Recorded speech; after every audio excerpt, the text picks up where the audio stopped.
here, and on today's episode, I have a very special treat for you.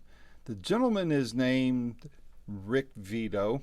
He may not sound familiar to you unless you're really deep into who's on albums that are not necessarily names you see in the big marquees, but this man has been around for a long time in rock and roll and has played on countless albums. He has a new album out called Slidemaster, and you might ask, why Slidemaster? Well, number one, you got to watch the interview to get the full answer to that question. But secondly, he's not only an amazing guitarist, but he is a master slide guitarist as well. And I don't have to point to any other iconic song than Bob Seger's Like a Rock as an example. You've heard it on his album, that great slide work, actually 2 solos on there. And we even heard it on a Chevrolet commercial. They used that as their theme song for quite a while. In addition to Bob Seger, gosh, this man has played for everybody. Delaney and Bonnie and Friends, you remember them from our interview with Bonnie Bramlett several years ago. The late Bobby Whitlock, who was near and dear to our hearts. The late John Mayall, Jackson Browne, Little Richard, Roger McGuinn, Roy Orbison, Dobie Gray, John Fogerty, Stevie Nicks, Albert Collins, Dolly Parton, Maria Muldaur. Man, I mean, if that wasn't enough, he's exceptionally notable for his time with Fleetwood Mac. When Lindsey Buckingham famously left the band for a while, they pulled in Rick Vito. Not only was he in Fleetwood Mac for a while, and he's on a few of their albums, he was also in Mick Fleetwood's blues band, and he and Mick are really, really good friends. And as I mentioned a moment ago, Rick is also seen and found on countless other very high-profile albums. So obviously, this is going to want to be an interview you want to hear in its entirety.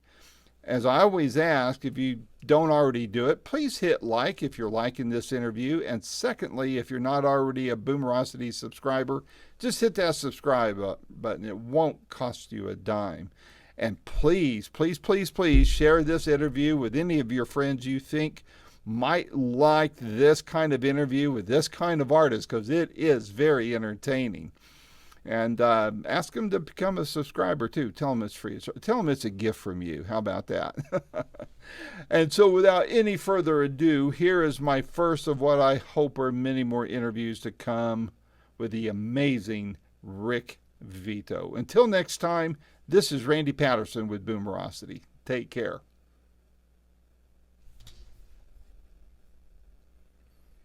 Hello, Rick. Hello there. How are you doing today? Good, Randy. How are you? It is Randy, right?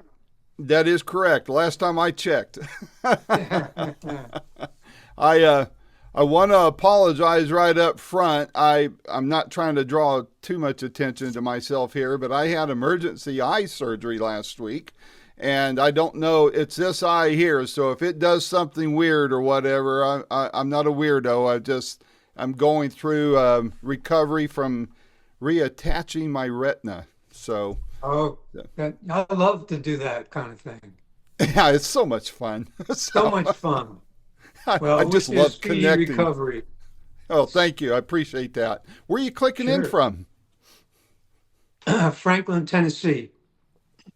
All right. I'm just east of you. I'm over in the Smoky Mountains. Oh, okay.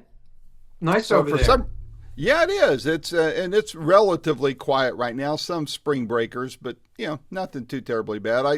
I lived for about a year in the Nashville area, in the Sylvan Park area. I worked downtown and right up until COVID. So love Nashville. Yeah, it's very different now. Even since COVID, especially. I don't know if what it had to do with anything, but it's quite a bit different. Quite a lot of building has taken place. Yes, my gosh, especially that skyline. Yeah, I mean, to me, it's sort of lost a little bit of its country charm, and they're trying to make it into like a little bit of Los Angeles or I don't know what, but Vegas. it's They call it Nash Vegas. Vegas, yeah, Yes. Nash Vegas, yeah, Well, I have cousins that live there in the Brentwood area, and a very elderly aunt, and 90 something years old, and she's got more energy than I do. But she lives over yeah, there in the Brentwood area, and a lot of friends: Nancy Andrews, Rafe Van Hoy, on and on. yeah. Just A a lot of lot of people great live guys there. there, man. Yeah, Yeah, especially in that business. Hey, before we get started, I know there's so much I want to talk with you about, Rick, and I went right up into turning on this meeting, editing my questions. There is just so much I could ask you about, and mhm, I want to make it as less painful for you as possible. But one person I want to focus on before we talk about this album is somebody you worked with who died recently, and I think the world of. I just wanted to share my personal story about him and maybe get a nice story from you about him. And that's Bobby Whitlock. I sure. I talked. I was interviewing him. Well, to give you a little bit of the backstory, I was my dad's caregiver until October when he passed away. He was suffering from Alzheimer's or dementia, and I was his caregiver for 2 years. And during that time, I was. I had my office and studio in his basement. I lived next door to him, but my studio was in his basement where it is right now. And in the middle of my interview with Bobby, my dad comes down and just starts asking me questions. And then he turns around, goes back upstairs, and I turned around and I apologized to Bobby and said, "Man, I'm so sorry." And I explained it very quickly, the situation. And he just goes, "Oh man, have him come back down, sit with us. He's probably more interesting than I am." He says, "Let's just keep it real," and that spoke Yeah. so much to me as far as the kind of man Bobby was, and I was heartbroken when I heard that he had passed. What's some reflection you have of Bobby? So we were talking about Bobby Whitlock, and I first went out to California in the summer of 1971 Mm-hmm. after meeting Delaney and Bonnie and Friends. I loved their two records that they had out, and of course Bobby was a part of that. Mm-hmm. And so I introduced myself to them and kept going to their shows. They invited me to sit in one night, and they liked my sound, and of course I knew all their material. So they recommended that I move to California, to Los Mm-hmm. Angeles from Pennsylvania, where I was going to college. And so at the end of the school year, I did. And to my surprise and amazement, they hired me, and I went on the road with them. And when I got back from that, it kind of like was Delaney had taken on too many band members. We had three guitar players, three horn players. He said, I have to cut back, and you're the new guy, so I got to let you go. So Mm-hmm. almost immediately after that, I got a call from Bobby Whitlock on the phone. I'd never met him. And he said, Man, I'm starting a solo career, and I've heard you play from these tapes that you had sent to Bonnie, which I had sent some, things that I had recorded to Delaney and Bonnie, and she played them for Bobby. And so he said, I love exactly what you're doing is exactly what I want. And I'm starting a solo career, and we're going in the studio with Jimmy Miller, who's producer of the Rolling Stones. And Mm-hmm. he said, I'd like to meet you and, come on up to the house. So I went up to the house and was hanging out. We just jammed and played. And finally, he asked me if I would play on this recording session that Jimmy was going to produce. And it featured Jim Keltner and, geez, a really famous Chuck. Chuck Um, Leavell. um, no, he's a bass player. Oh. Um, I forget his name, but very renowned. And so I was scared to death, but I accepted it. So so I went to the studio, and it was so funny because it was a song that really had a lot of wide open spaces for the lead guitar to take off. It was a kind of raucous rock and roll thing. Mm-hmm. And so I did, I just went for it. And we get to the end of the take, and it's really a great take, and we're listening back, and the door opens, and in walk my two idols, the guys who I learned to play and sing and everything about rock and roll and blues awareness. Mick Jagger and Keith Richards walk in. So I'm freaking out because I'm like 21 and I'm green as, and and I'm in way over my head already, let alone with these guys coming in. So it gets to the end of the playback. First thing out of their mouth was, "Who's the guitar player?" And I kind of raised my hand, meekly, and I said, "Me." And he gave me the thumbs up. Really nice, man. Really nice. So my whole world was validated at that one moment. Wow. So that was my introduction to working with Bobby. And so later we went on tour. I joined the Mm-hmm. band. We traveled all around the country, and later did the record for real. Uh-huh. It's called Raw Velvet, I believe. Very cool. I mean, I bet you felt like if nothing else happened with your career right then, just that whole moment would have been like, hey, I'm good, you know. I still think about it all the time. It's one of my favorite stories to tell. And yeah, Very so it was nice. great to work with Bobby and Jimmy Miller was and I just started meeting a lot of people when I went out to Los Angeles through Delaney and Bonnie and Bobby and all the people I was meeting at that point in time. Well, my before we get to your album here, I'll mention my Bonnie Bramlett story. I was living in Phoenix, and I tried to dabble a little bit into contemporary Christian concerts.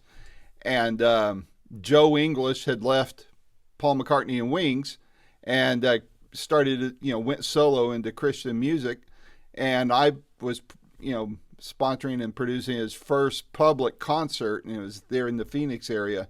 Well, a couple weeks before the concert, I get a call from the promoter, and they said, "Hey, one of his friends is going to tour with him and wants to open for him. Do you mind?" I said, "Well, who is it?" And they said, "Bonnie Bramlett." And I said, "Well, but of course," because was having an album coming out. Well, this is on the heels of John Lennon getting killed, so I had every nutcase in the valley contacting me because of the Beatles connection there. But the Saturday night before the concert was on a Wednesday night. She's on Saturday Night Live with Delbert McClinton, who you also worked with, Yes. and just, it was a perfect storm. Had a full house. Joe was great. Bonnie was wonderful. And then, of course, years later when I launched Boomerocity, she was kind enough to sit for a phone interview with me, and kind of lost track of her. I think she's fallen off the radar. Last I heard, she moved back to St. Louis. Have you heard anything on her? Yes, I was just in touch with her daughter, Becca, who was just a 3-year-old when I was doing that gig. Mm-hmm. And she's, from what I heard, not in great health right now. She is in St. Louis. And, we're sending out good thoughts and prayers for her recovery. Yeah, yeah. Well, I kind of suspected that, but wonderful lady. I owe her an internal debt of gratitude for both of those events, the concert and the interview. But man, I love this album of yours.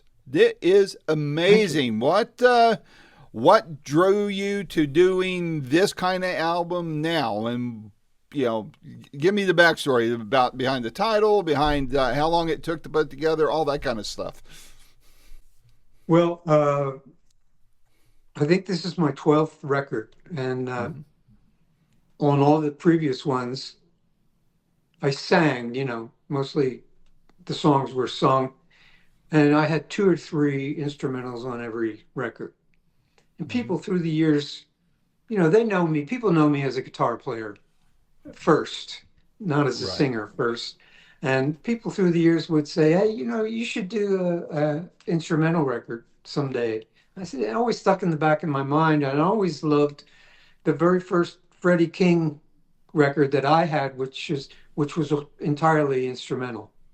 Hmm. And so the angle was when I started assembling all my instrumentals, which I had about 30 of, new and older that had been featured already, was most of them were slide guitar. So I thought, well, why not do an entirely slide guitar instrumental record? It hasn't been done too often. And as usually, the singing goes along with most of the artists that do slide guitar. So that's where that came from. So I decided to do about half of my favorite ones that were previously released, and I remixed and remastered those, and then Hmm. combined that with about half of new things that I've been recording more recently. So Wow, that's how very that cool. came about. Slidemaster is just kind of a take on the guitar jazz master, uh, Yeah, Slidemaster yeah. There you go. Borrowing from Fender a little bit a there, little bit. huh? And put how long did it take you to put this together? I mean, you said you remastered some, so I imagine a lot of time was in the studio just remixing and all that on the remasters. But on the new stuff and all that, how long did it take to put this together?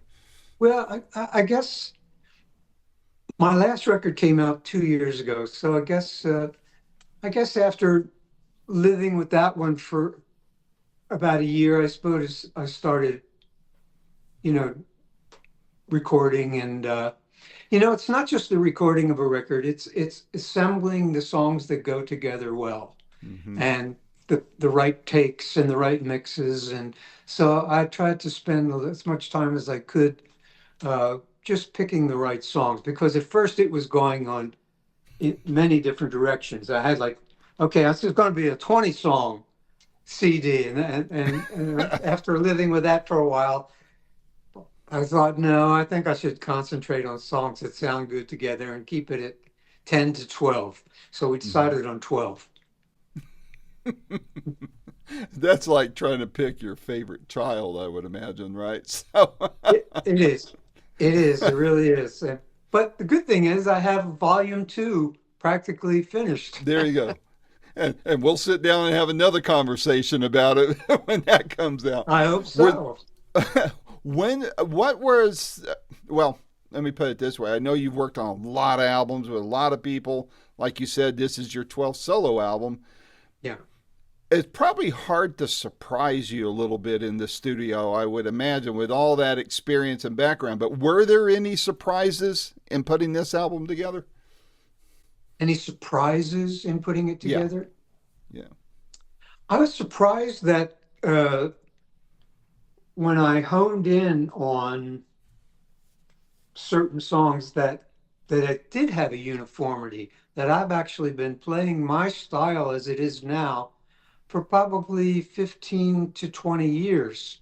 And I didn't realize that had gone back that far, because the first record, as going back to Bobby Whitlock, the first record that I played slide on was 1972 on Bobby's record, on a couple of cuts.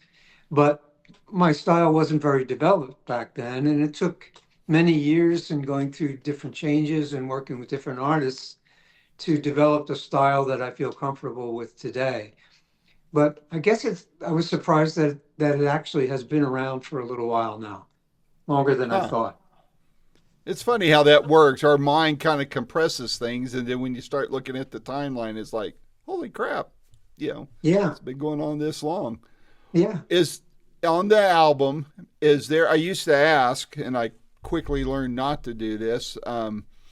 I used to ask, what's your favorite song on the record? And as I alluded to earlier, it's kind of like picking your favorite child, and we're Yeah, really not supposed to do that. So right. I liked what Chris Stamey of the DBs said. He said, he called it the gateway drug. Is there a song on this album that's a gateway drug to the rest of the album where you say, hey, fans, if you like this song, you're really going to love the rest of the record?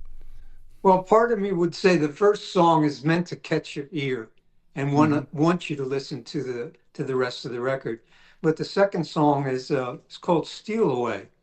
It's an Mm-hmm. instrumental version of the song that was originally recorded by a guy called Jimmy Hughes. It was the first hit that ever came out of Muscle Shoals. And I've always loved it. It's been recorded by quite a few artists over the years. Hmm.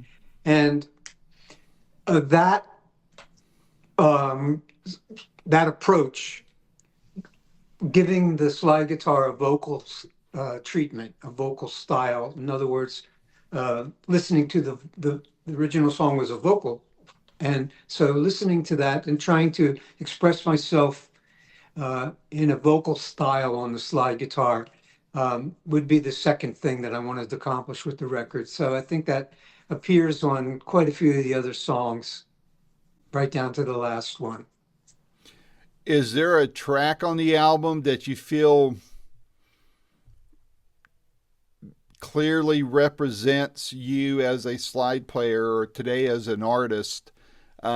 That if you looked at it and said this encapsulates pretty well who I am as a musician today. Is there a song on the album that does that for you?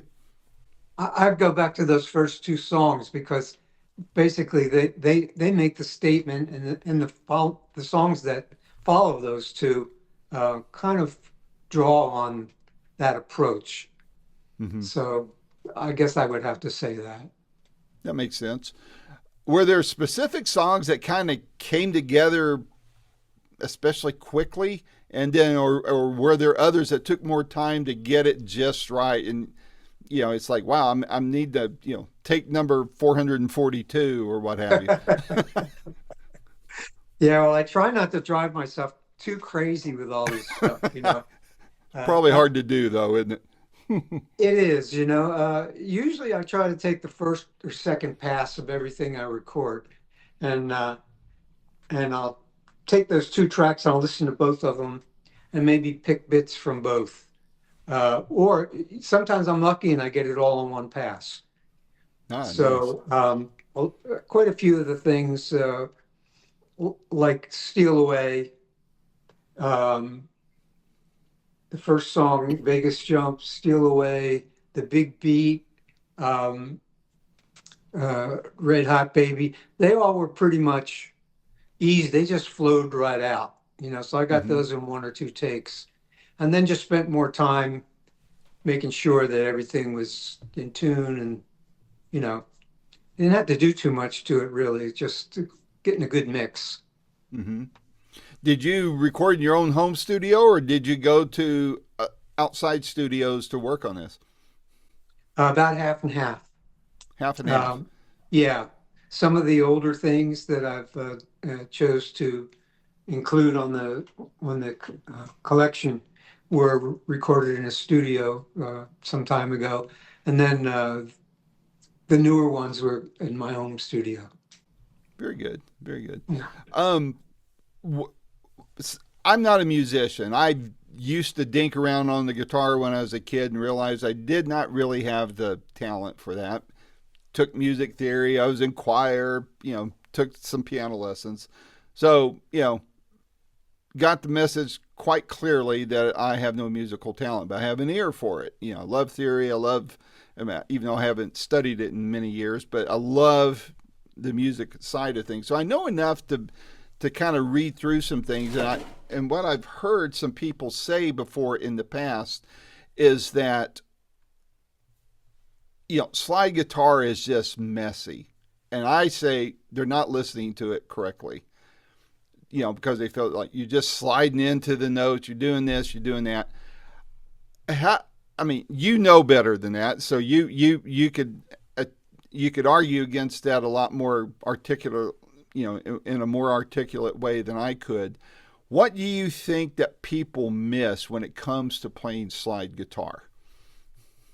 Um, I've done a couple of instructional slide guitar things. One, you know, I'm not really a teacher, so I'm not the best teacher, but one thing I tried to point out was if you're going to do this, first of all, you can't take your guitar that's set up with slinky strings and low action and put a slide on your finger and expect for it to sound good.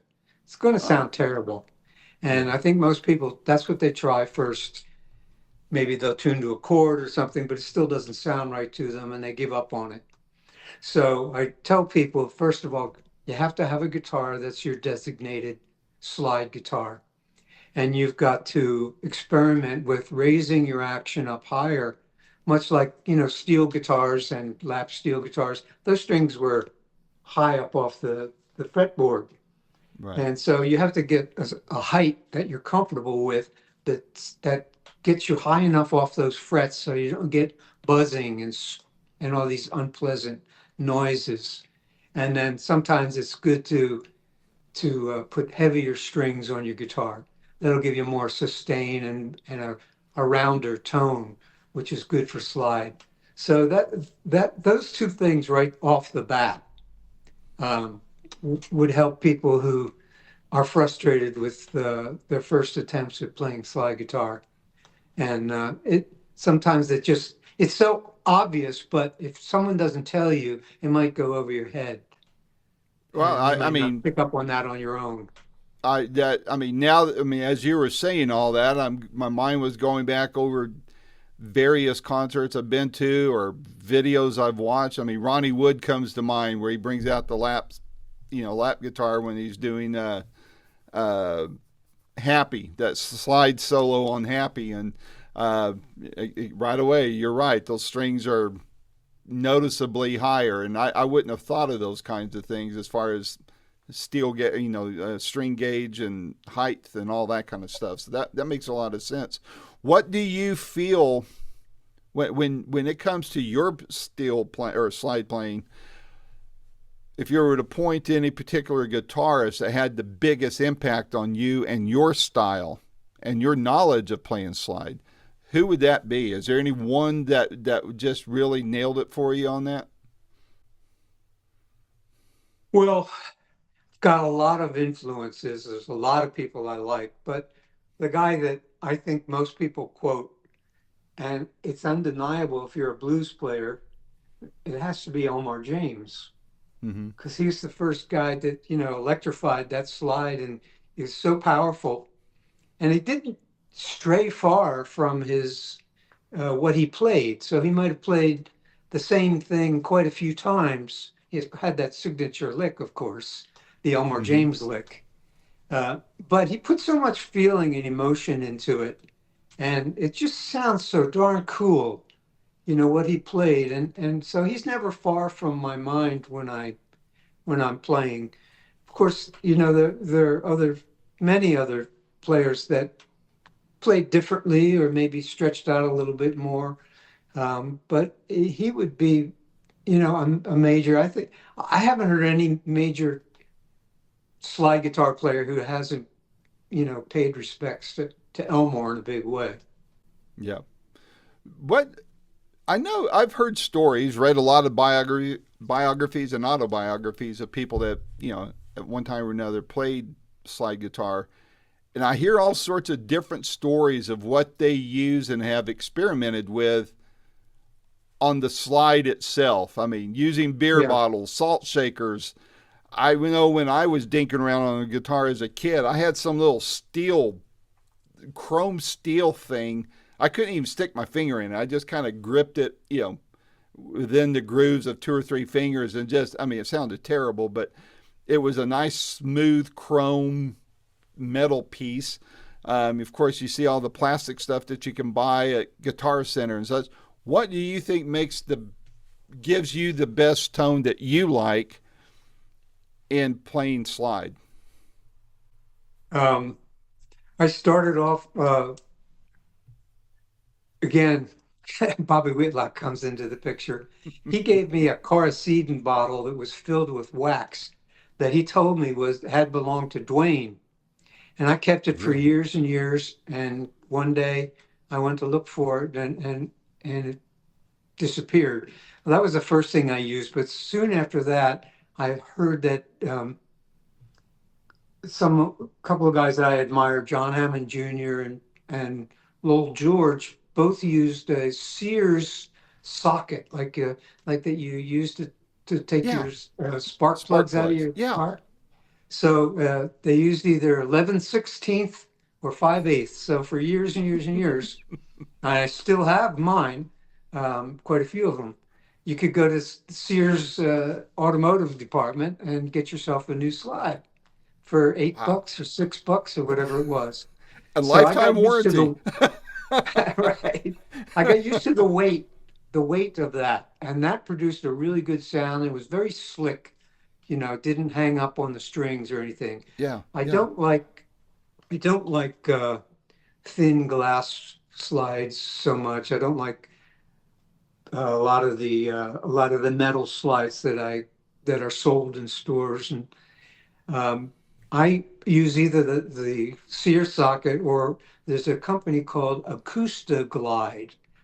Um, it's actually the company's Latch Lake, and they make slides called Acoustic Glide slides, which are very, very dense. They use a couple of different alloys to get a very, very slick, uh, hard surface. And I've used those for probably 15 years now also. Those are Wow. my two favorites. Yeah, when you mentioned that about the sockets, that's what mine looked like, except I think it must have been something that would screw on to a bolt of some sort and created a foot space or Yeah, something. I don't know. It may have come off a motorcycle for all I know. I think I've yeah, long since lost it, but yeah, heavy. But like I said, I couldn't stick my finger in it, so I yeah. just grip it. Man, I liked how easily it would slide, but of course I couldn't play with the darn, so it didn't matter. But it's interesting what you guys use to come up with the kinds of sounds that you're looking for, especially if it's like us novices would think it doesn't matter, but it does. Yeah, and everybody's different. That's what works Mm-hmm. for me. Mm-hmm. So I see some people that still use little glass bottles, and Mm-hmm. they sound great. Yep. They may have their action low, and strings may not be as thick as mine. Whatever works for you is what I tell people, because you have to experiment with what's comfortable. That's right. That's right. Hey, Rick, I want to make sure I'm respectful of your time. Do you We're have good. time We're for some good. more? All right, good We're deal. good. Good deal. Um, so I probably should ask this towards the end of the conversation, but I'll ask it now. With this album, are you going to be doing any shows that people can come out and see you perform some of this stuff, or is this just going to be an album type of release for you with no touring or no gigs to back it up? Currently, I'm not touring, and the reason for that is um, I've found that when I start to carry suitcases, amps, guitars, and set up my equipment, um, it sometimes proves to not be good on the back. I hear you. So unless I can do it in such a way where I have help to do all those extraneous things that are apart from performing, Mm-hmm. I probably will just be doing gigs that I can drive to, and not Mm-hmm. so much, flying to different places like I've done for over 50 years. But we'll Yeah. see, we'll just see how that works out. Sometimes, you should never say never. That's right. That's right. Somehow or other, it kind of comes back around to haunt you.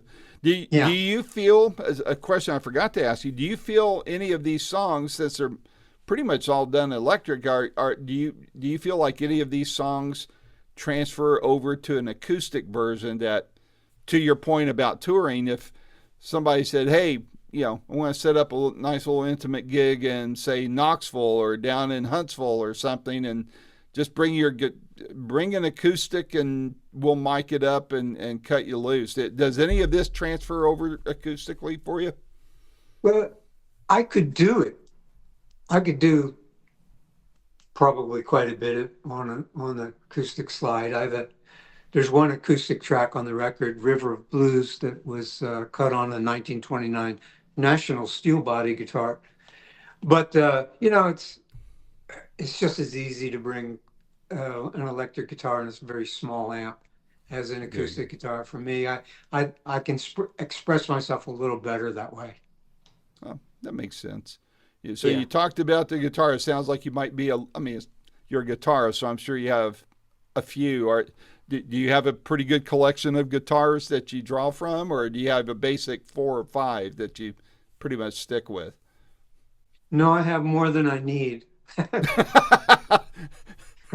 There's always that, you just need one more. But I've started paring down because it's really getting ridiculous. At this point, I know I can't play all of the guitars that I own. And this past year, I gave a couple away to friends and I've sold a few.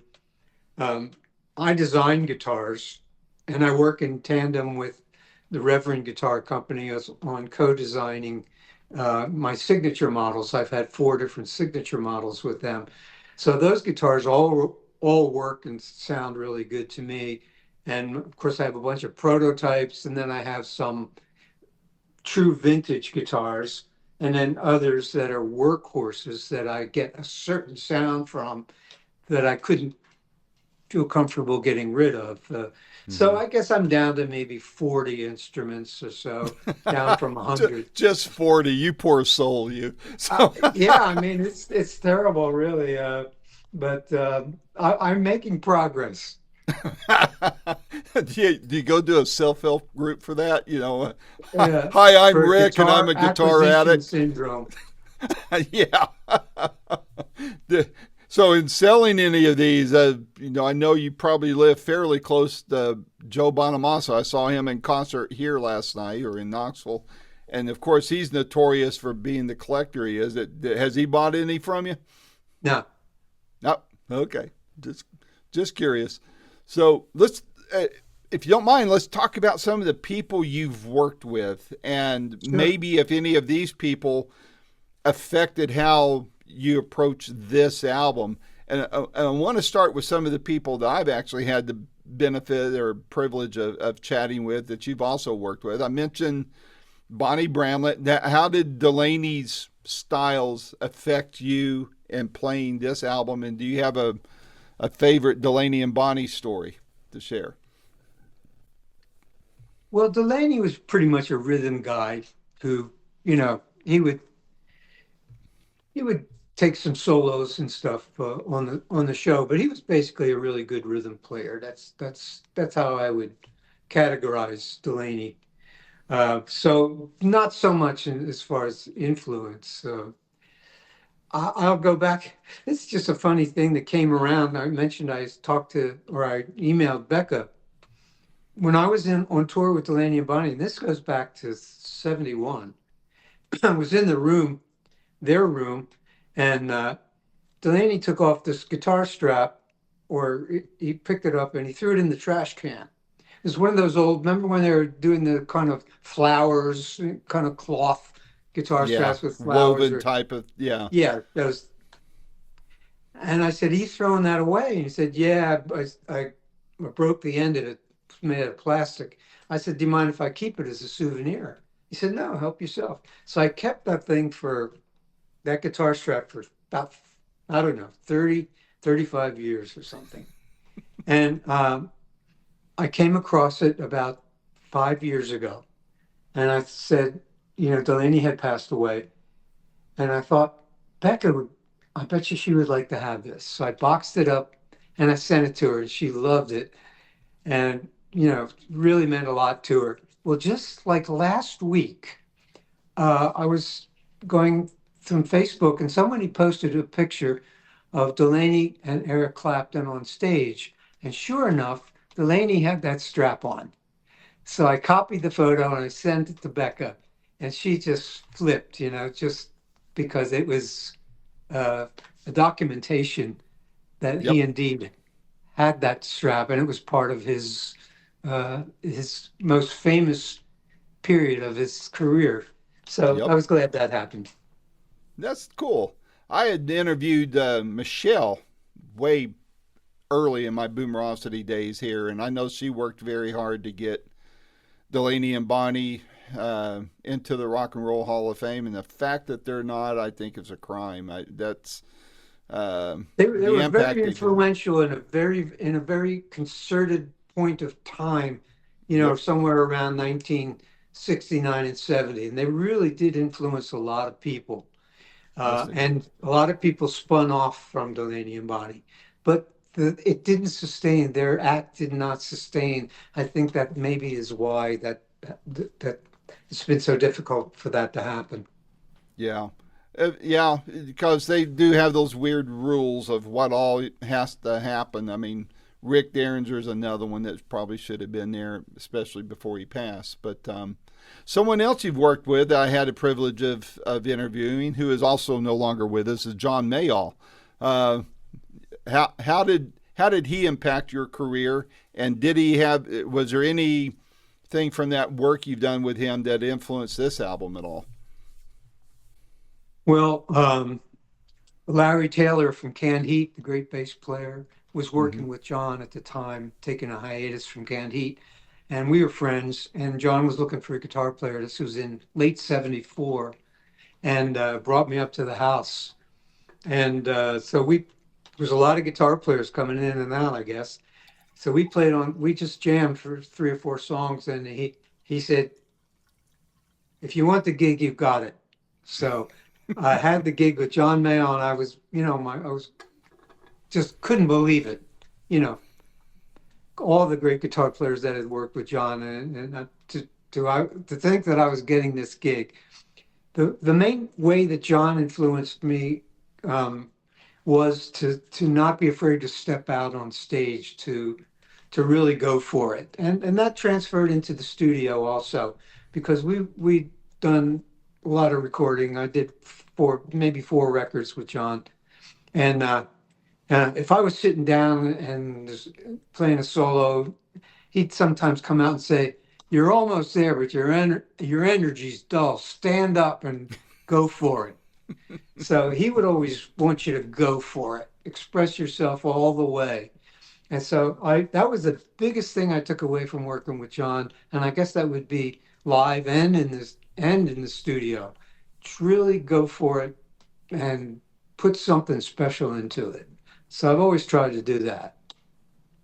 I saw him in concert one time here, and he was pretty much my dad's age, and watching him perform was, my dad had a lot of energy, but gosh, I can't imagine my dad being up on stage like John was, and just had these young guys behind him, and I mean, it was a treasure to watch and a pleasure, just to see him.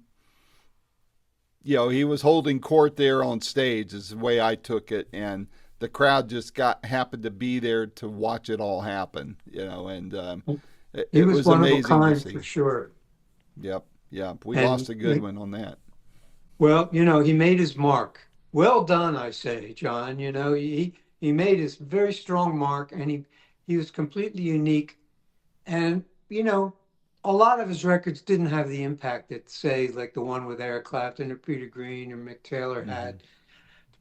But so what? He kept going, and his persona lasted his whole career.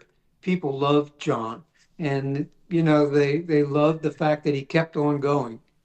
And I was so happy that when we did the tribute to Peter Green concert in London in 2020, that John was a part of, that we got to play together and hang out again one more time.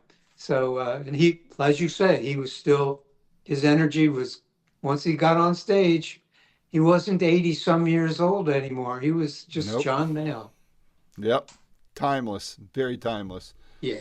So, someone else you worked with who we lost recently that I got to talk to was Jesse Colin Young. And when I talked to him, I could tell there, he, he had felt better in different, in times past. So I tried to be respectful of all of that. But and then of course saddened when he passed. But what was your experiences like with him, and was there anything from those days that impacted this album at all? Well, I'll tell you, there was only one day. I only met him one day. I did one Oh, session okay. with him. It may have been more than one song. I can't remember. I do remember that some of Elvis's guys were on that session. Um, Really? Jerry Sheff was on the bass, and Glenn D. Ah, yeah. Harden was on piano. And I just remember he was a super nice guy. And, we cut this first song and went back into the playroom, and there was that voice of Jesse Colin Young. It was a classic voice. And Hmm. so he was a classic, made his mark in a classic way with his voice, and he was a really great guy. But to tell you the truth, it was just that one day I never saw him after that. But I was Oh just glad wow. I had the opportunity to work with him. So you got to work. I mean, you were in the studio there with Jerry and Glenn. I mean, the stories those guys could tell. I mean, wow. Oh, oh yeah, yeah. I'm It's friends with and a guy. I played poker with a guy uh, who's called Larry Strickland, and yeah, Larry was part of the the gospel, Imperials the male. or the Yeah, yeah. Stamps. Well, Yeah, I don't know if he did the Imperials at that time, but what's it? I forget that. Maybe it was Blackwoods or something. But J.D. anyway, he Sumner. played I think he might have been with J.D. Sumner. J.D. Sumner and the Yeah, Stamps, maybe. Anyway, he was the bass singer in that, so he occasionally will tell us an Elvis story, firsthand experience. well, he was married to. I always get the Judd girls mixed up. Mama Naomi, Judd, Naomi. Yeah, Naomi, he yeah, was married to her when uh, she passed. yeah, and we were good friends, so we used to play at their home here in Franklin, Yep. and I knew her pretty well for a few years, and was very, very sorry about that. Yeah, Very that was a sorry. tragedy. Yeah, she was a Um, great person.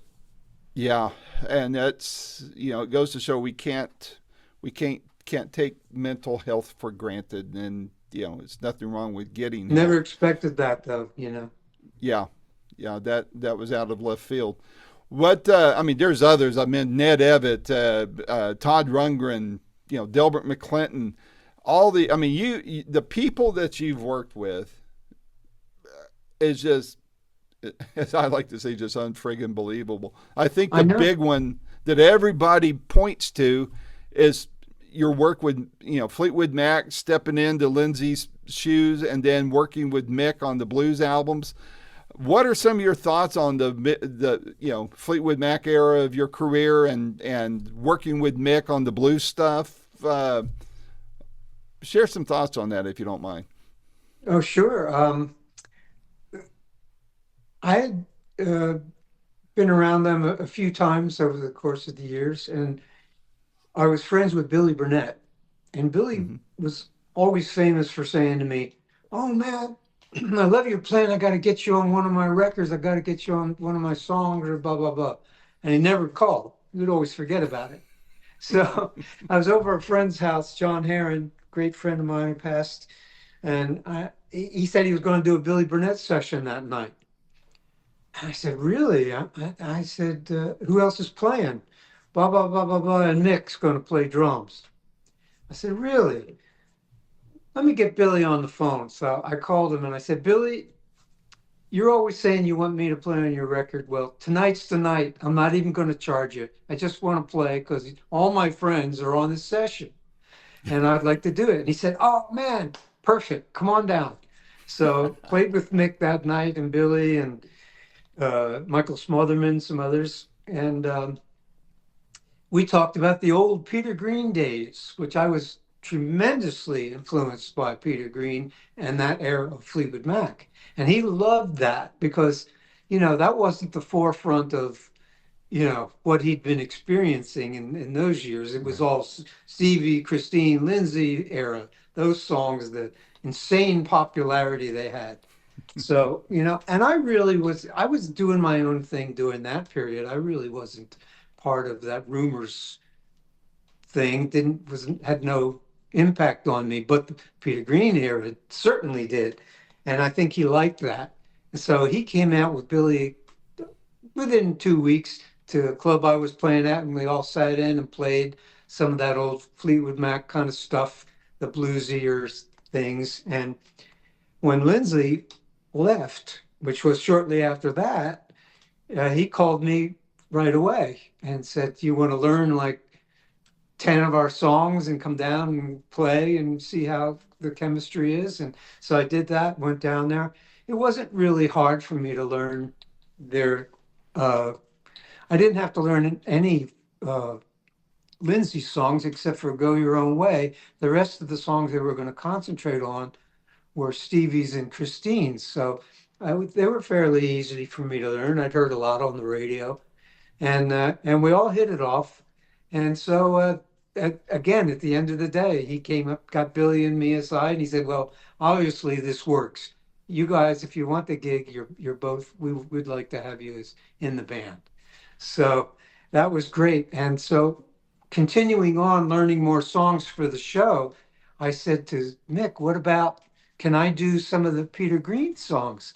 And of course, he and John loved that. So we worked up Oh Well and Rattlesnake Shake and I Loved Another Woman, uh, those kinds of things. So in the show, we had our little blues mini How set fun. Yeah. within the the big hits set, and Hmm. so the fans loved it, and it was part of I think at that point in time why the fans accepted me into the group the way that the band did, and so it came a full circle for me in a sense. How fun. Wow. Yeah, So, I mean, I got to ask, this is not so much a musical question as it is an atmospheric one. I mean, you stepped into Lindsay's shoes. I mean, was it, I mean, everybody has heard what all was going on with, during rumors and this, that, and the other. Was it ever a thing for you where it's like, look, guys, I'm just going to come here and play. I don't want to get involved in the other stuff. Let's just play music. Or was there anything like that going on? there really wasn't. I mean, at that point in time, I got the impression that he wasn't happy to be there, and there was unhappiness that went down between he and the rest of the group. So, and again, we weren't doing the only songs of his that we were doing were ones that he wrote with Chris. Mm-hmm. So, and I was never asked to play like him, and some of it I wouldn't have been able to anyway. We have completely different styles. Mm-hmm. So I had been in Bob Seger and the Silver Bullet Band and touring with them in the big stadiums and stuff. So it was the perfect time for me to segue from one superstar session setup into another. So I was comfortable, and I think that comfort zone translated fairly well for me to step into that. Do you think you and Mick will do any more work together, especially any blues stuff? It would really be nice if we could. I'll tell you, I just heard from him yesterday. He just got remarried again, and he's on his honeymoon. And so we do keep in touch, and so I'll send him things that I've done. I'm just putting a CD in the mail to him for when he gets home. Um, Distance is our only problem. He lives on Maui. I live in Tennessee. But I tell you, I love playing with Mick, and he loves playing with me. We have a special chemistry together. And so I hope that a scenario takes place in some future time that we can do that. That would be so cool. I know that I probably don't rank at the level that he would spend time on, but I think it'd be so much fun to have you and him together just to talk about Peter, talk about the blues, what it means to Yeah, each no, of you, and how. he would like to do that. That era and what we did with the Big Fleetwood Blues Band, he likes to talk about that. That's just Well, let's set something up. Let's do it. I would love that, and I'd let you guys just run with it. I don't need to talk so much as just let fans hear what you both have to say. I would that would be a blast to do, and I'd accommodate any schedules. Now, I'll edit this out. I'm getting married at the end of next month. If congratulations. my eye, well, thank you. But let's work around that, and I think it'd be a blast. We'll just sit around and drink coffee and talk of blues and some of the backstories to some of that earlier stuff and what you guys have done together. I think it would be so much fun, and fans would just eat that up. Yeah, let's just do it. Just contact it. Things gets sorted out, and Okay, we'll we'll set do. it up. You mentioned Bob Seger, and I was, my friends think I have an encyclopedic knowledge of music, and I remember a lot, but I'm nowhere near what they give me credit for. And one of the things I didn't know was that's your work on Like a Rock. And, of course, the commercials and all that kind of thing. I mean, I don't know how it is for you, Rick, but when I am listening to the radio and I hear somebody I've interviewed, or now I'll hear that song and think, oh wow, I got to talk to Rick Vito about that. This is cool. I mean, you've had so much involvement in so many key things. I mean, is it hard for you to switch on the radio and your mind not just race back to when you were laying down that solo or anything like that? What's that like for you? You know, it's funny because I'll hear songs, I'll hear like that song or something from Jackson Brown or Fleetwood Mac in Home Depot or the supermarket, you know. Elevator So, music. yeah, you kind of want to like grab the nearest person and go, hear that? That's me. I did that 30 years ago. It can get really embarrassing. But yeah, I mean, it's always fun to hear it when something you did comes on the radio. Um, I certainly in, loved that Like a Rock took on a life of its own. Yeah. It was the solos and that almost didn't happen because when I went and met Bob that day, he put up that track and it had these long passages of nothing. And first thing I thought of was I'd like to try slide guitar solo on that. And he didn't want it. I said, I don't really like slide guitar. I said, okay, I understand.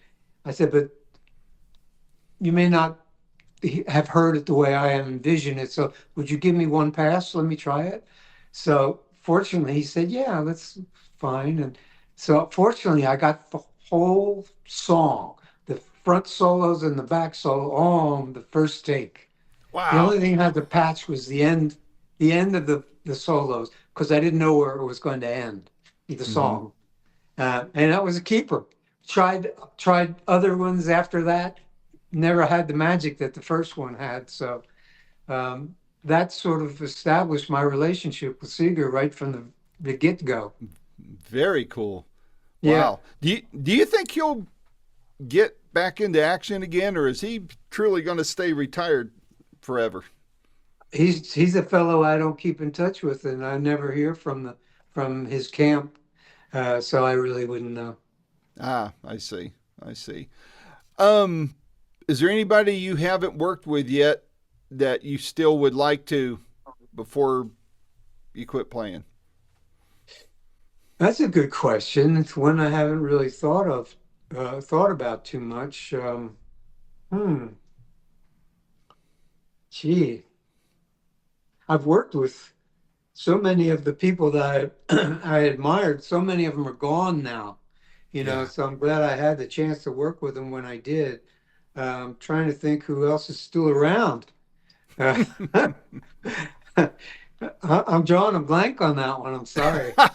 Yeah, it's boy, I tell you that it seemed like for a while, a few years ago, I was always reporting on who had passed away, and for a while, I was in regular contact with Rob Parisi from Wild Cherry. Play that funky music, and he started calling me the Grim Reaper of rock and roll because it seemed like every other day I was mentioning who had passed, and I was blessed to be able to talk to some of these people before they passed, and one or two was their last interviews they did before they passed. And so, to me, it was an honor to be able to do that. And for the ones I was the last ones that interviewed them, I would have gladly let someone else be that person if it meant for the artist to live longer. But Yeah, yeah, we're losing so many. And yeah. do you feel like there's anybody in the ranks coming up that is taking the mantle in a way that you feel good about when it comes to blues, when it comes to slide, when it comes to music in general? Um, there's so many good players and singers, younger people.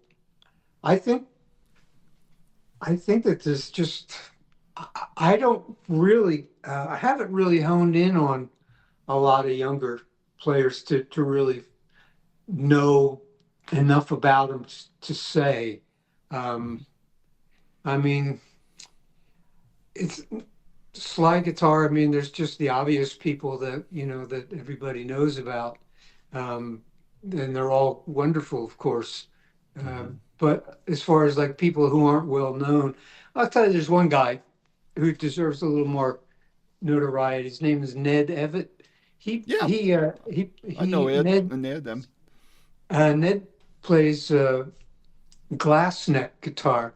Mm-hmm. So it's he puts a piece of mirror or glass on the neck of his guitar, and he plays without a slide, and it sort of sounds like a slide, but he's got his own style worked out, and Mm-hmm. he's really great. Yep. Going back to that question you asked me prior to that, who I'd still like to work with, I can't forget that if the Rolling Stones called me up to even just to jam, I'd Yep. probably be on that plane. Oh man, I hear you.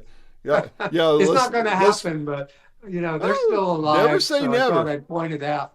Came to mind as I was talking. Well, let's say here's a scenario I could see it happen. Mick Taylor's supposed to join them on stage again, and for whatever reason, plane's late, he gets sick, whatever, and they're playing Nissan Stadium or whatever's taking Nissan Stadium's place there in Nashville. I could see Mick or Keith going, "Hey, we got to call Rick. Let's just make it Well, happen." I'm sure they don't know who I am because that was a long time ago that we met. Well, But yeah, I'd have you to, never I'd know. have to, I'd have to put the car in high gear for that one. If you could put together a super group of musicians and do you know any of the kind of music you like playing, blues, rock, whatever, what would that super group look like to you? If you could just pull them all together, money no object, distance no object, what would your super group look like? Are they alive or dead? It doesn't matter. Let's dream. Well, I would have either Mick on drums or Fred Below, the drummer that played on so many of the Chess records and Chuck Mm-hmm. Berry songs. Bass player might be somebody like Willie Dixon, the upright player, Johnny Johnson, or Otis Spann on piano. Uh, I don't think you nearly need any more than that. Well, piano, it's funny you should mention it. I just saw, and he lives in your neck of the woods, AJ Croce, Jim Croce's son. Oh, He did a lot of work with Leon Russell and others. And I mean, if you haven't listened to him, Rick, you need to check him out. This guy is phenomenal. He was just here last week, interviewed him a couple times, and he was 2 years old when Jim died. And he does a show called Croce Plays Croce. I think this right. is the I think last he year he's doing. played here in Franklin. I think we may have like done spoken on Facebook or something years ago, but yeah, I've heard a lot of great things about him. I will check him out. His father grew up one town over from where I grew up. Wow. So, Wow. and he was certainly a great singer, songwriter. Mm-hmm. Yeah. Well, Um, AJ's amazing on the keys. I mean, he plays it all, especially, getting into that. Was it Captain Beefheart that said boogity woogity, or one of those other players? But that boogie woogie sound of blues. yeah. Um, I was just watching him and just going, man, where's he getting all this from, man? It's just a convergence of everything he grew up listening to. I I really love boogie woogie piano playing. Dr. John was great at it, Yep, and Jules Holland over in England is great at it yep, still. yep. But there's just a whole lineage of great black boogie woogie uh, piano players that I listen to all the time. I love that style. Gets me going. There you go. But well, I've kept you a long time. A couple final questions. You mentioned the sequel. You got enough material to release a volume two. Any idea when that might come out? No, I think eyes are going to be on this one and seeing if like the blues people pick up on it, or if the other other audiences pick up on it, and I would sort of gear the direction of the style of the songs uh, in that direction, perhaps Hmm. more than one more than the other. So I'm kind of waiting to see because, like I said before, I've got a lot of different styles represented in my instrumentals, and picking the right songs compilations is a big challenge. So we'll see about that. Maybe, a year from now, shouldn't put shouldn't put out more than one record a year, I don't think. Not these days. It's kind of, back in the 60s you could, but Yeah, they wanted you to. yeah, now it's got to be more of an event. And I Yeah, think we have the 70s to thank for that. But yeah. the, and the other question I wanted to ask you is, and it's not meant to be a macabre question. I've asked a lot of artists this type of question in different ways, but my favorite way of asking it is once you step off the great tour bus of life at the great gig in the sky to borrow from to borrow from Pink Floyd, how do you want to be remembered, and what do you hope your legacy is? Well, I hope I'm remembered as a good father and husband first. And I hope I'm remembered as a nice guy and somebody who played pretty music and that was memorable to people and touched them in some way. That's good enough. Maybe a good friend to my good friends. Very cool. Very cool. I sense that you are. So, well, Rick, this is a lot of fun. I could have asked you a million more questions, but I'll let you go for now. And I promise you, I will circle back through Mark about this other Okay, conversation we were talking about. no problem. I think that would be so much fun, and I'll maybe even collaborate with you guys ahead of time on how. I mean, I'm okay at doing the questioning and coming up with the questions, but if there's anything in particular that you and Mick would want covered, I'd be more than happy to get that from you ahead of time so we can just let things go the way you guys want it to, and just have fun with it. I think that's going to be Okay. a blast. Yeah, that'd be So, great. Yeah, I like right. that idea. Well, listen, I hope I get to meet you in person in the meantime. Maybe one of these trips I make to Nashville, we can meet for coffee or something. And in the All right, meantime, Randy. stay healthy, stay well, and good luck on this record. I think it's going to be received very well. Oh, thank you. I appreciate it. Hope it All is. right. All right. Take care, my friend. Take care, man. All Bye right. bye. Bye bye.